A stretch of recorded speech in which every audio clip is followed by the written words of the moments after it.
Have you ever wondered where the phrase toxic masculinity originated from and what it truly means? It's a term that's tossed around a lot these days, but do we really understand its roots and implications? Let's embark on a journey to uncover the origin, evolution, and significance of toxic masculinity. The term toxic masculinity didn't just appear out of nowhere. It has roots that trace back to the 1980s and 1990s, during a period known as the mythopoetic men's movement. This movement was marked by a surge of interest in redefining what it means to be a man. It was during this time that the idea of toxic masculinity was first coined.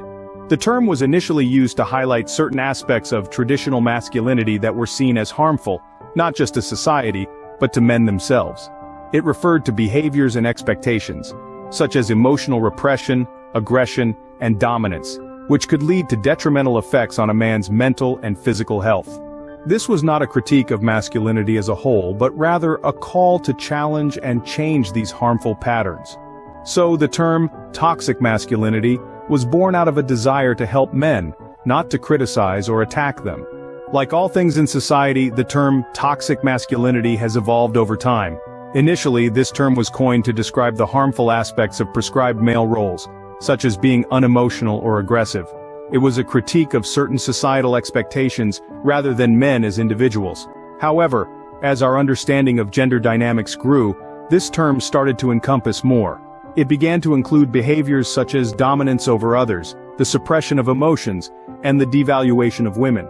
It started to illustrate how these behaviors and attitudes not only harm men themselves by limiting their emotional range and personal growth, but also how they can negatively impact those around them.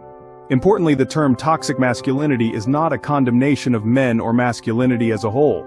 Rather, it's a call to challenge harmful stereotypes and promote healthier, more inclusive expressions of masculinity. As society evolved, so did the concept of toxic masculinity, becoming a more complex and nuanced term. So, what have we learned about toxic masculinity? We've journeyed from its origins in the late 20th century, where it was first used as a tool to understand the pressures on men to conform to certain harmful societal norms. We've explored how the term evolved over time, becoming a lens through which to examine the negative impacts of these norms not only on men, but on society as a whole. Today, toxic masculinity is a widely discussed concept, used to challenge and redefine what it means to be a man in today's world. It's a powerful reminder that societal norms can and should evolve. Understanding the roots and evolution of toxic masculinity can help us better navigate discussions around it and work towards a healthier, more positive society.